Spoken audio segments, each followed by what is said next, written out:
اهلا بحضراتكم مشاهدينا. طبعا ما تقدرش تستبدل كلمة الاستخبارات او المخابرات بكلمة المعلوماتية، يعني او جمع المعلومات. ما تقدرش تستبدلها بشكل كامل، لكن يعني جمع المعلومات جزء من العمل المخابراتي. اكيد. لكن أهمية جمع المعلومات وأهمية الاستخبارات بشكل عام، يعني هكذا تبنى الدول. أنت عندك أشياء بتبقى واضحة جدا بتتعامل بيها بشكل معلن أمام إقليمك أو العالم بشكل كامل، وأشياء سرية للغاية. لو اتحايل عليك مين مش هتقول سر أنت بتبني عليه خطط استراتيجية، سواء في مجال الاقتصادي او التجاري او العسكري او السياسي او غيره. بتتكشف الامور في حينها. وما يحدث الان في العالم هو درس يعني سريع كده على الاقل للمتابعين في اداره ازمه حرب ودور العمل المخابراتي. وكل ده هنتكلم فيه، بس احنا هنركز عن في عصر محمد علي، وكيف كانت يعني الأعمال المخابراتية في ذلك الوقت، وقوتها وأهميتها، وهل استفدنا من وجودها، وهل بنينا عليها فيما بعد. طبعا مع ضيف الكريم دكتور مصطفى يونس، هو طبعا متخصص في التاريخ السياسي والاقتصادي. مرحبا دكتور، الحمد لله على السلامة. مرحبا أهلا أستاذ بيك. محمد، أهلا وسهلا. احنا حددنا التاريخ بعصر محمد علي، لكن مفيش مانع نتكلم عن يعني وجود مصر قبل محمد علي. كان الاوضاع كانت ازاي؟ طبعا كان في يعني حكم عثماني في التوقيت ده، وقبل منه مماليك وحاجات. يعني هل كان في كلمة مخابراتية موجودة قبل محمد علي؟ عظيم جدا إن حضرتك بدأت بالشكل ده. عايز أقول لحضرتك موضوع المخابرات أو الاستخبارات قديم قدم الإنسان نفسه، قديم قدم البشرية. لأن الإنسان غريزته في البحث والتأمل والتحري دفعته لأن هو يجمع معلومات عن كل حاجة. فكما قيل إن طالما وجدت حدود أصبح فيه استخبارات. وبالتالي لو بصينا لمصر، السؤال اللي حضرتك طرحته، لو بصينا لمصر قبل محمد علي هنلاقي في عصر الفاطميين كان في، يعني أنا هبدأ من الفاطميين، ممكن لو من أيام الفراعنة أبدأ لك، بس خلينا نبدأ من عند الفاطميين. مثلا الفاطميين كان عندهم ديوان الإنشا. ديوان الإنشا ده كان فيه قسم خاص بجمع المعلومات، وهذا القسم أو هذا الديوان بالتحديد كان لازم اللي يتولاه يبقى قريب جدا من الخليفة، سواء من الأقارب أو من أهل الثقة. هذا القسم كان مهمته أنه هو يجمع المعلومات عن الأعداء في الداخل والخارج، المناوئين للحكم الفاطمي مثلا، والأعداء الدول اللي حوالين الدولة الفاطمية. كان طبعا بيكتب تقارير، والتقارير مدونة ومنشورة في بعض الكتب للناس اللي هم كانوا قريبين من الخلفاء أو بيشتغلوا في دواوين الحكومة. نشروا الحاجات دي فيما بعد. معلومات بتيجي من الشرق ومن الغرب ومن الشمال اليمين، هذه المعلومات تدون وترفع للخليفة مع تحليلاتها. يعني كمان الجمع المعلومات هو لب العملية الاستخباراتية، تحليلها وهي خلفية القرار الأساسي. بعد ما الخليفة أو صانع القرار يقرأ التقارير دي أو يسمعها، سواء كانت مقروءة أو مسموعة، بياخد قراره السياسي. طبعا حتى لو كانت الدولة دي تحديدا مثلا الفاطميين ما كانوش معنيين قوي بالحروب والعسكرية بشكل مباشر، ودخلوا بشكل ناعم يعني ده على كلام على جميل على جدا. ما المصريين. هي برضو أحد أوجه الاستخبارات لها وجهين. وجه ان انا يعني اعرف واجمع المعلومات عن العدو، ده لو انا دولة حربية، دولة زي الدولة العثمانية مثلا. ووجه اخر هو اجمع المعلومات للتصدي، عشان اخد حذري برضو، ما لازم اعرف اللي جاري ده بيتصرف ازاي، عشان برضو ابقى حذر في التعامل معاه. حتى العلماء المسلمين زي الماوردي مثلا كان بينصح الخليفة. كانوا بيكتبوا طبعا كتاباتهم كانت بتبقى موجهة لصانع القرار، زي مراكز الأبحاث عندنا دلوقتي. بيعملوا الأبحاث وبيوجهوها لصانع القرار، ولما صانع القرار يقرأ بيقدر ياخد قراره.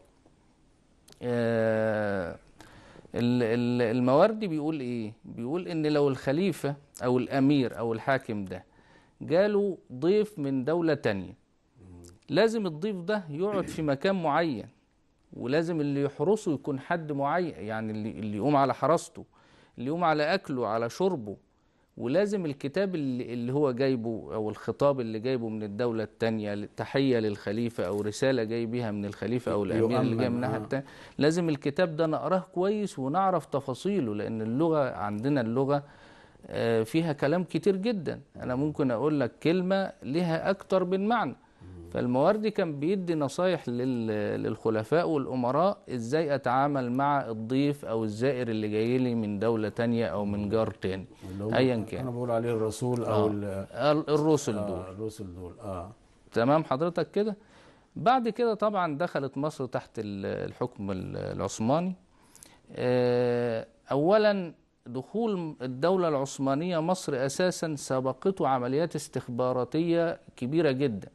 يعني السلطان طبعا سليم الأول العثماني اللي هو دخل مصر، بعت حد اسمه ابن كمال. ابن كمال ده زار القاهرة ولف في مصر كلها وجمع معلومات قيمة جدا، ورجع بيها للسلطان العثماني، قال له مصر كذا كذا كذا كذا كذا، ورغبوا في مصر.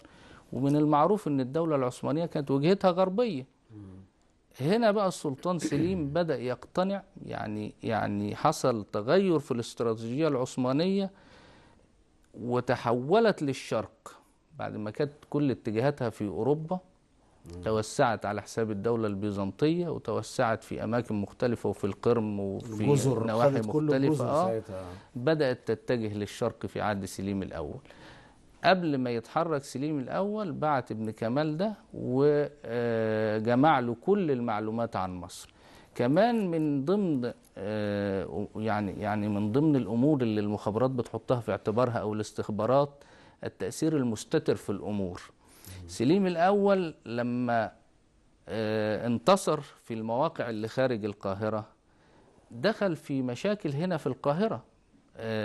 يمكن كان في مسلسل قريب اسمه ملك النار كان بيحكي الموضوع ده. دخل هنا في حرب شوارع وحاجات زي كده، كان مستحيل ان هو يستولي على القاهرة، انما هو لعب اكتر من لعبة استخباراتية في الوقت ده. فيبص الناس بالليل تقول ان السلطان ان طومان بي استسلم، يبس ان هو انا جيشي ما ينهزمش ابدا. يعني عندي انا جايب جنود جايه من نواحي مختلفه وعدد كبير من الجنود، يعني هقضي على الحاكم هنا، والشعب لو ما استسلمش انا هعمل مشاكل كبيرة. فكره الاشاعه جزء من جزء من العمل الاستخباراتي اللي هو التاثير المستتر في الامور. ازاي ان انا اقدر اسيطر، او جزء زي الحرب النفسيه كده والحرب الدعائيه. ودي بيسموها يعني احنا نقدر نفرق بين المخابرات العامة اللي هدفها جمع معلومات والمخابرات الحربية الميدانية. حتى احنا عندنا هنا في مصر دلوقتي جهاز المخابرات العامة وجهاز المخابرات الحربية.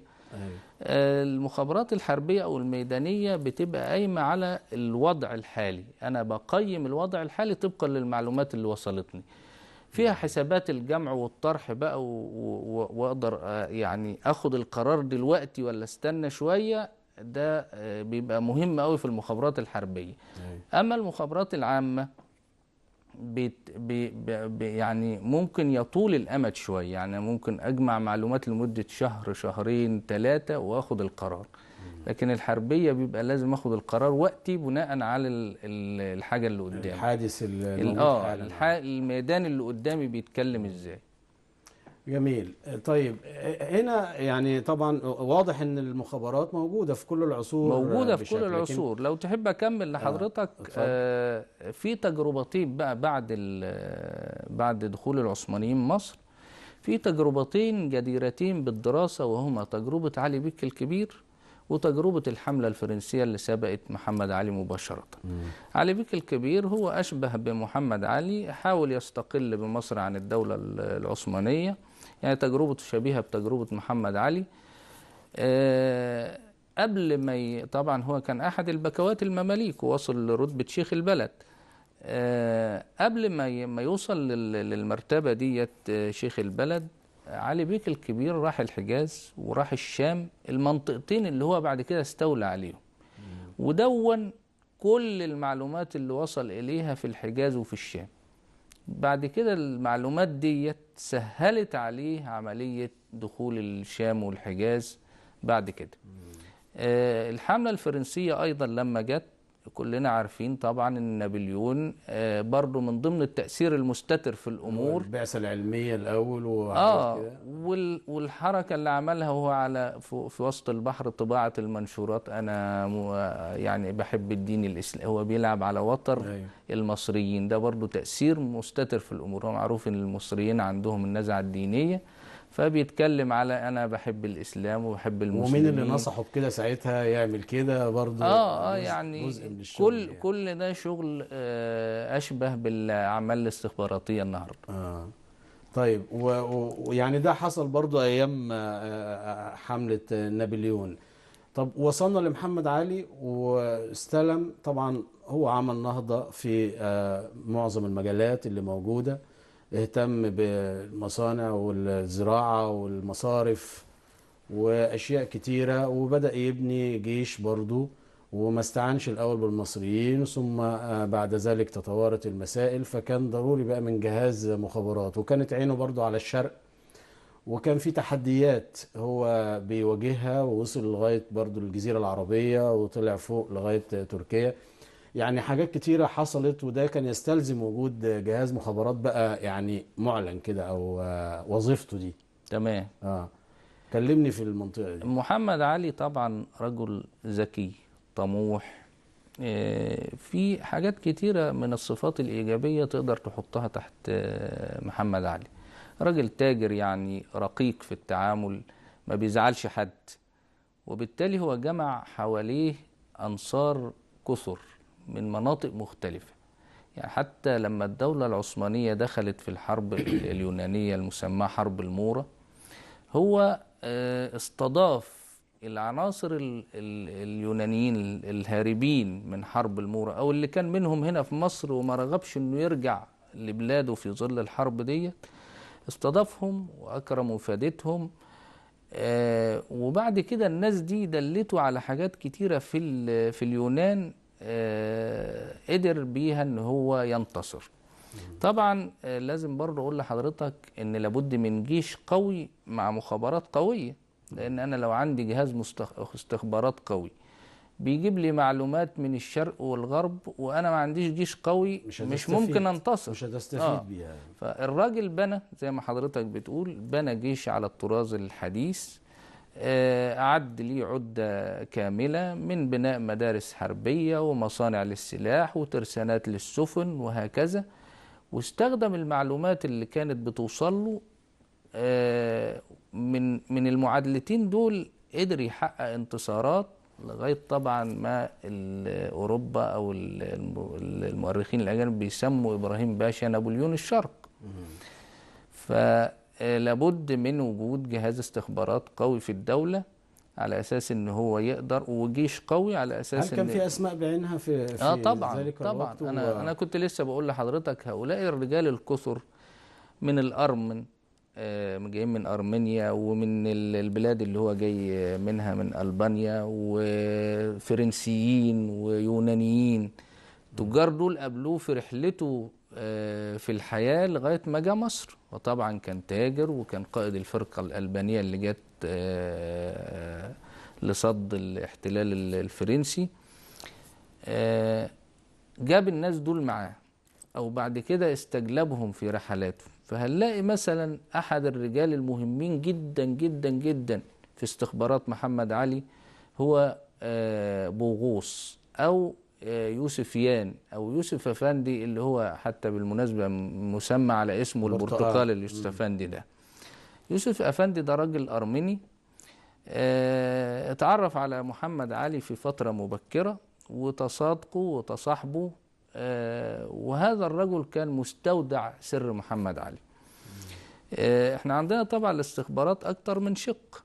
في شق ناس بتتجسس وبتجمع معلومات، وفي شق مالي لازم الناس دي يروح لها فلوس على اساس ان هي تقدر تعيش. ليه بقى؟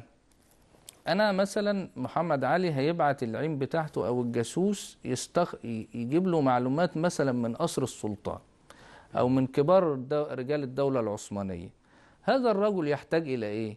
يحتاج ان هو يسكن قريب من الراجل اللي هو هيستخبر عنه ويبان ده، انه من علية القوم ويحتاج كمان. ان هو يصرف ويبان انه من علية القوم ان شاء الله يدخله في التجارة ويعمل له كيان كبير. ويعمل له كيان. بوغوص ده كان ناظر الامور الافرنجية زي وزير الخارجية عندنا النهارده. كان بيتولى تحويل المبالغ اللي محمد علي عايز يحولها للناس بتوعه في الدولة العثمانية، رجال الاستخبارات، بيتولى تحويل المبالغ ليهم. وكان فعلا بينشئوا للناس تجارة معينة بحيث ان انا اقدر يعني هذه التجارة تحتاجها الدولة العثمانية، مثلا لو احنا محتاجين حد في المكان ده. يعني يظهر شيء من المصداقية في طبعا هذه الإنشاءات الفكرية ينشئ تعاملات عادية جدا. التعاملات العادية دي بقى بتجيب فيما بعد المعلومات اللي أنا عايزها. فبوغوص هو أحد رجال الاستخبارات الكبار في عهد محمد علي. إبراهيم باشا طبعا هو رجل يكافئ محمد علي، إلا أنه ابن محمد علي، ومحمد علي هو الحاكم أو هو الخديوي. فإبراهيم باشا أحد الرجال. عباس طبعا بس في الفترة المتأخرة فيما بعد سنة 35. طيب محمد علي كان مشغول دايما بتوطين نفسه وزرع جيش جديد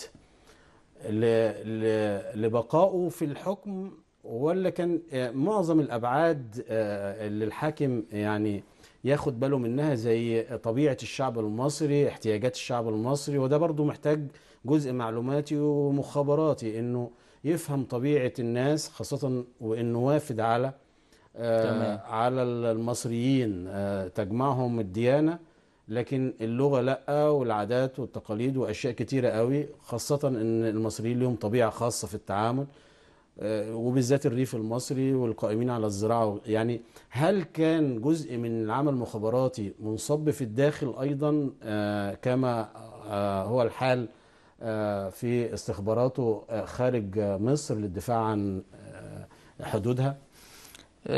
حضرتك احنا يعني زي ما فرقنا في المخابرات وقلنا نقدر نفرق في الشكل رغم بعد الزمان نسبيا بين المخابرات العامة والمخابرات الحربية الميدانية، نقدر برضو نقول ان كان في جهاز امن داخلي في عهد محمد علي وكان فيه الاستخبارات.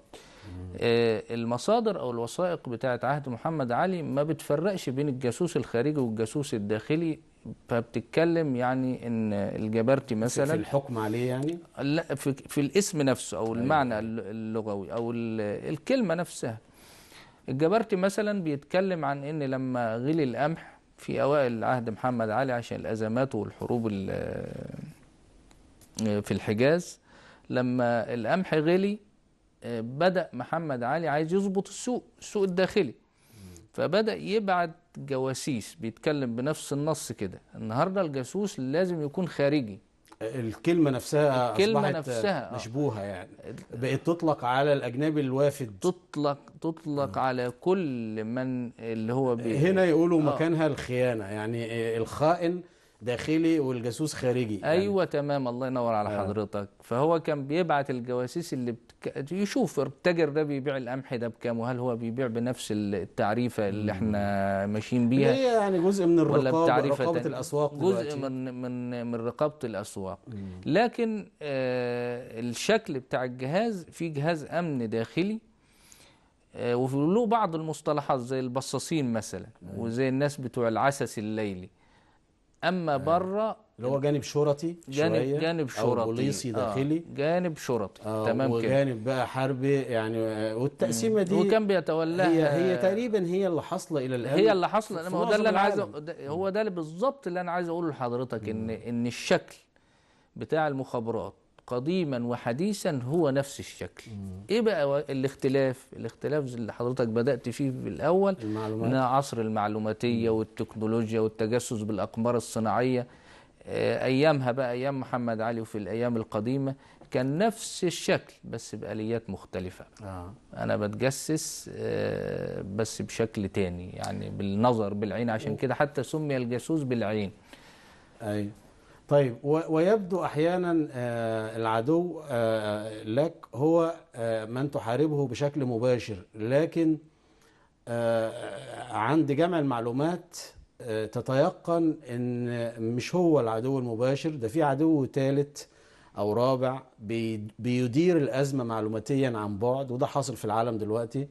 يعني ناس في اقصى الغرب سلاحهم الاعلام وتدفق المعلومات يعني صباحا ومساء، وبيتدخل في ميدان الحرب بشكل مغلوط جدا، وبيستبق بالمعلومات الكاذبة علشان يضعف أو يقوي، يعني يضعف الجانب اللي هو بيستهدفه أو يقوي الجانب اللي واقف معاه، وكأنه عدو عن بعد يدير حرب ممكن يكون أحد طرفيها مش هو المقصود من أساسه. ده انا احيي حضرتك على الكلام اللي حضرتك بتقوله ده جدا جدا جدا، لانه بالفعل العمل المعلوماتي او الاستخباراتي قائم على كده. انت بتجمع معلومات، هذه المعلومات بتحللها. قد يبدو لك بعد تحليلها، انت رايح تجمع معلومات في شيء معين او في شق معين، قد يبدو لك بعد التحليل عدو اخر انت ما كنتش واخد بالك منه، او ما كنتش حاطط العين عليه، فيظهر لك في التوقيت ده. فمحمد علي مثلا على سبيل المثال، ودي حاجات ما بتذكرش كثيرا، كان وجهته للشرق.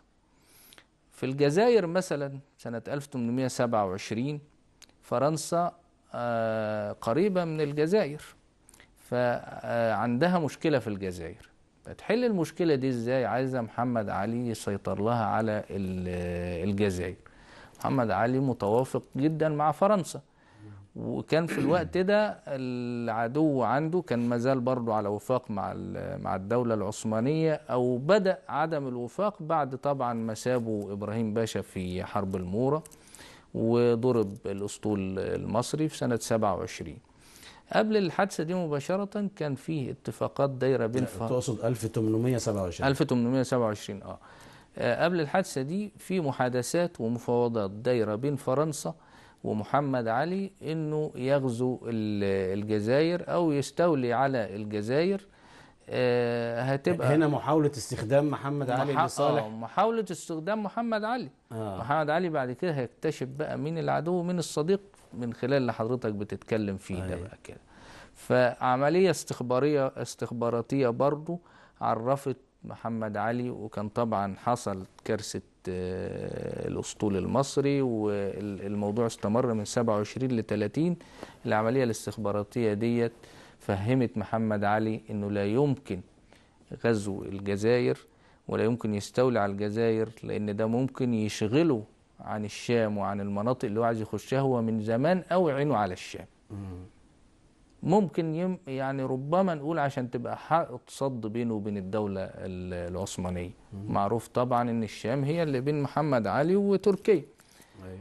فهو حس او المعلومات اللي وصلته عرفته ان هو لو دخل الجزائر ده كده ممكن ما يخرجش منها ويتعمل له مشكلة في الشرق اللي هو اساسا عايز يروحه.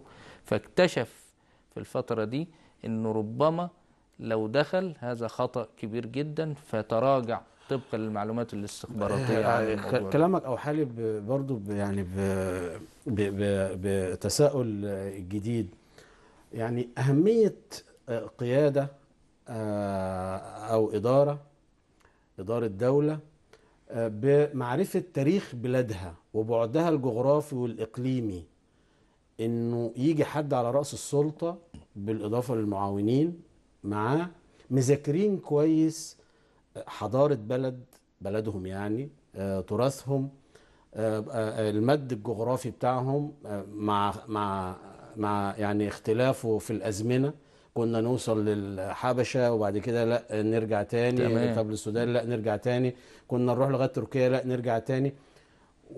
وحد تاني ما عندوش، وانا مش عايز اقول رئيس اوكرانيا لانه بيبان من كلامه انه وطني بيدافع عن اوكرانيا، بس في الوقت نفسه مخابراتيا مورط الدولة معاه في أشياء كان ممكن يحلها مع روسيا بشكل مباشر، دون الاستماع كثيرا إلى من هم أقوى منه أو بيحركوه. هنا يعني الدولة أو قيادتها تفرق كتير لما يكون مذاكر بعد الجغرافي والتاريخي في وقت اتخاذ ضروري القرار. ضروري طبعا. ضروري طبعا. الحاكم اللي بيعرف يعني عايز اقول أهمية محمد بلاده. علي نفسه بقى وهو جاي مذاكر الحكاية دي. محمد علي فيه بعض الميزات اللي قد تكون ما كانتش في الولاة العثمانيين على مستوى الدولة العثمانية كلها. أولا محمد علي ليس نتاج جماع بشوات زي ما بيقولوا، مع يعني الاعتذار في اللفظ. محمد علي رجل بسيط، لم يكن باشا في الدولة العثمانية قبل ما يجي ويحكم مصر، وبالتالي هو هدفه الارتقاء بنفسه، إظهار نفسه، إظهار طموحاته. واستخدم اللي هم قالوا عليه بعد كده عصامي، يعني كأنه عصامي. عصامي. واستخدم ذكائه ومعرفته واطلاعه وحاجات كتير وعصاميته، ويعني استخدم حاجات كتيرة في شخصه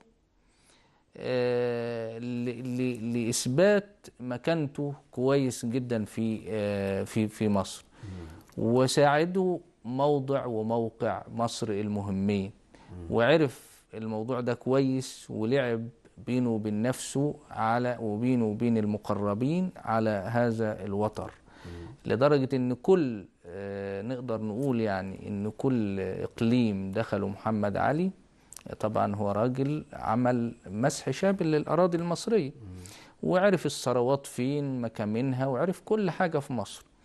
كل إقليم تم فتحه أو الاستيلاء عليه كان بيخدم حاجة معينة. فالشام مثلا تبقى حائط صد بينه وبين الدولة العثمانية، وتخدم مصر في الغابات الأخشاب، في جلب الأخشاب من غابات الشام والأناضول. السودان لحماية منابع النيل، ودي قضية مهمة جدا لغاية النهاردة. قضية الأمن المائي مهمة جدا جدا جدا. السودان يعني يقال برضو دي من المسائل الاستخباراتية إن جاء تقرير لمحمد علي بيقول إن في دولة كبيرة وأظنها بريطانيا هتستولى على منابع النيل. يبقى إذا نعمل إيه؟ جرد حملته للسودان. طبعا في بعض المؤرخين اتكلموا عن ذهب وحاجات زي كده، انا بقول ان هي المسألة كانت حماية منابع النيل.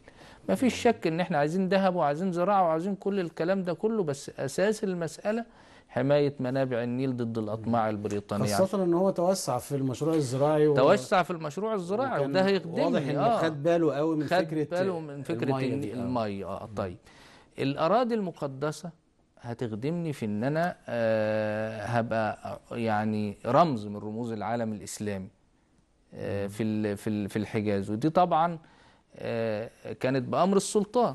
طيب انا جيت هنا في الاراضي ديت، كانت مازال طبعا الحجاز قبل البترول كان مازال ما فيهوش ثروات كتير، فيعمل ايه بقى؟ استولى على البن اليمني. ده كان حاجة مهمة جدا بالنسبة للتجارة، تجارة البن في الوقت ده. ما كانش في البرازيلي يعني. ما كانش في البرازيلي. فهنا كل إقليم تم التوسع فيه كان بيخدم حاجات معينة، واستولى بقى على منطقة عدن، وده مضيق مهم جدا. يعني كل مكان راحه محمد علي يعني كان بيخدم. الطلعة حتى لو هدفها تجاري، فتلاقي الملمح الاستخباراتي والعسكري موجود. ضروري ولو كانت ضروري. ملمح استخباراتي وعسكري، فالاستفادة التجارية والاقتصادية تبقى موجودة وحاضرة. بريطانيا بقى كانت ليه بالمرصاد. ويعني أنا في رأيي إن بريطانيا هي اللي وقعت محمد علي أو قوضت المشروع بتاعه. بريطانيا في سنة 1839 لما لقت محمد علي مع حكام منطقة اليمن، طبعا في اليمن كان في أقاليم كتيرة، مش دولة موحدة زي النهاردة، حتى الحجاز كان فيه أكتر من إقليم. فلما لقى حكام المنطقة ديت بيميلوا لحكم محمد علي، بريطانيا جرت واستولت في سنة 1839 على مضيق عدن، عشان طبعا ده بيخدم المناطق في الهند. المنطقة دي كلها كانت تابعة لبريطانيا وتسمى الهند، فاستولت على وكانت عدن. استعمار انجليزي ساعتها. تمام كده. طيب، احنا دلوقتي قطعنا شوط في الحديث عن دور المخابرات في عهد محمد علي. عايز اقول انه الصفوة او النخبة او المثقفين او المفكرين او المحللين بيبقى لهم دور رئيسي في اتخاذ او صناعة القرار واتخاذه فيما بعد يعني. وده دلوقتي حاصل بقوة، لأنه المعلومات بتتدفق، واللجوء إلى المفكرين يعني شيء دلوقتي في مستشارين ضروري. للرئيس في كل المجالات، ما ينفعش يبقى في معزل. هل ده كان واضح برضو بصورة يعني ظاهرة وواضحة في عصر محمد علي، خاصة وأنه حتى لما جه يبني الجيش ما استعنش بالمصريين لعدم الخبرة، لأنه مزارعين وما لهمش علاقة بالسلاح الحديث ده. هل بعد كده ظهر أنه جمع أهل الحكمة وأهل الرأي في اتخاذ القرارات، يعني يساعد في اتخاذ القرار؟ ده عظيم جدا. ده بياخدنا لنقطة مهمة، وهي آليات اتخاذ القرار في عهد محمد علي. محمد علي كان بيحاول، ولذلك يعني لم يسمى بني مصر الحديثة من فراغ. انت عندك مؤسسات كتيرة جدا ظهرت في عهد محمد علي. يعني لما نقول هو أول من أنشأ الصحافة، لما نقول عمل نهضة زراعية، عمل نهضة صناعية، عمل ديوان للفابريقات أو زي ديوان الصناعة أو زي وزارة الصناعة النهاردة، الهيكل الإداري الأرشفة والتوثيق، كل الكلام ده بيقول ان كان في آليات لاتخاذ القرار. مش معقول محمد علي هو اللي هيلف بنفسه يعمل الكلام ده كله على امتداد مصر، طول مصر وعرضها.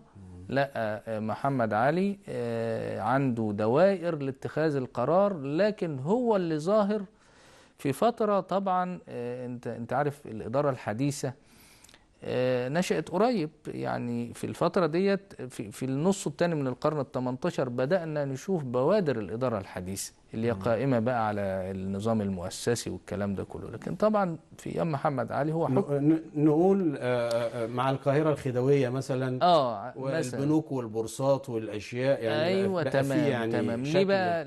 شبه أوروبا شوية. شبه أوروبا ليه بقى؟ لأن الجاليات الأجنبية جت في مصر بعد تجربة محمد علي، وأسست على غرار الأشكال اللي كانت عندها في أوروبا، أسست مؤسسات زي اللي بتتعامل بيها في بلادها. أما في عهد محمد علي مش ظاهر قوي ولا واضح الكلام ده كله، لكن هي إدارة وفيها مستشارين، ولعل بوغوص ده برضو كان أحد المستشارين في كافة أمور الدولة. ويمكن الراجل ده أثيرت حوله أساطير كتيرة، أنه غضب منه محمد علي ذات يوم، فأمر باللي هو يعني إيه إعدامه أو حاجة زي كده. المهم أن الراجل اللي خده عشان يتخلص منه دي يعني ممكن تكون مش حقيقية، بس ده احنا بنقول شوف يعني مدى تغلغل البغوص ده في يبقى جنب محمد علي ويستشيره محمد علي. فالراجل اللي خده ده أخفاه، فحصلت بعدها بسنة أو بسنتين أزمة لمحمد علي، فكان بيتكلم يا ريت كان بوغوص ده لسه موجود. ففي اللحظة دي الراجل اللي واقف ده قال له لا ده موجود، جابوا وحللوا المشكلة، وبعد كده عاش بعدها فترة طويلة. يعني بنتكلم إلى أي مدى كان في رجال حول محمد علي بيساعدوه في اتخاذ القرار. كنت عايز أرجع تاني لمنطقة مثلا المطابع الأميرية وإنشائها الناس بتقف عند الميكنة، لكن هي كانت بتطبع ايه المطابع الأميرية في ذلك الوقت، وهو كان معني بالتراث المكتوب قد ايه، وبرضه المساعدين هنا او المساهمين من اهل الحكمة بيظهر دورهم.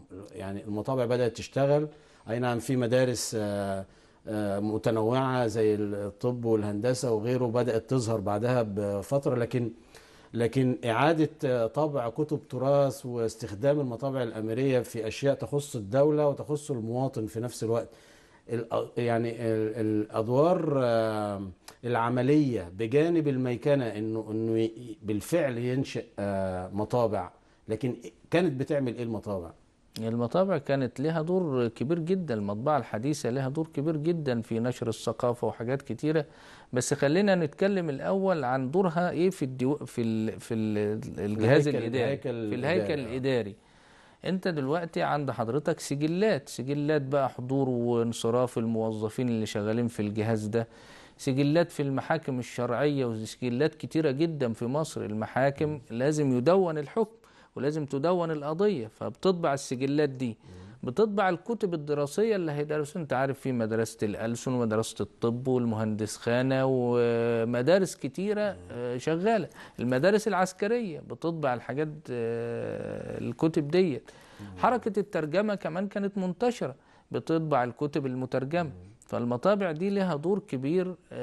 نرجع تاني ونقول استحق محمد علي بالفعل لقب منشئ مصر الحديثة أو باني مصر الحديثة. يزايد أحيانا بعض أصحاب الرأي يعني، وأحيانا بيبقى الرأي المخادع يعني، بس هو يعني تلاقيهم بيظهروا كده في بعض الأزمات يقول لك هو احنا بنبني جيش قوي ليه وعمالين نصرف المليارات دي ونشتري غربي وشرقي، وفي الوقت اللي احنا يعني ايه مش احسن حاجة يعني في الداخل. طب ما كنا وفرنا يعني كم مليار ولا حاجة من المعدات العسكرية. وعلى لساني دلوقتي يعني محاولة تطويق أوكرانيا من الجهة الجنوبية الآن، ومنافذ الموانئ اللي أوكرانيا بتعتمد من خلالها على تصدير تجارتها، التجارة وخاصة القمح. تمام. هو لو كان في موقف القوة أو موضع القوة كان أمن من قبل الأزمة بكم يوم، لأنه كان عارف أكيد ده من فترة طويلة، ده من 8 سنين حسب الكلام. تمام. أو حتى مع بداية الأزمة كان جري ناحية الجنوب وأمن الكم مينا اللي عنده، اللي هو أنت هتدخل على مجاعة وعندك قمح كتير وعايز تصدر عشان مش عارف. ما حصلش. إذا القوة العسكرية هنا شيء ضروري تأمن بيه حدودك الأربعة عشان تدير الأزمات سواء العالمية أو الداخلية بقى على راحة، يعني تبقى على الأقل يعني نفدت من حتة وتكمل في الباقي يعني. وخاصة أن العالم لا يعرف الضعيف. العالم النهاردة يعمل حساب للقوي. أنا بتكلم على استقراء الواقع برضو. إنك بتبص كويس أو تذاكر اللي حاصل بشكل استخباراتي ومعلوماتي، وبتعمل ضربات استباقية كما فعلت مصر يعني في هذا الأسبوع، حزمة من التعديلات وحتى ضروري. الموازنة على بعضها أعيد تشكيلها. تمام. لأن أنت بتتكلم في شعب طويل عريض ودولة لا هو اللي حدودها. حضرتك بالظبط بتقول عليه استقراء الواقع بشكل جيد.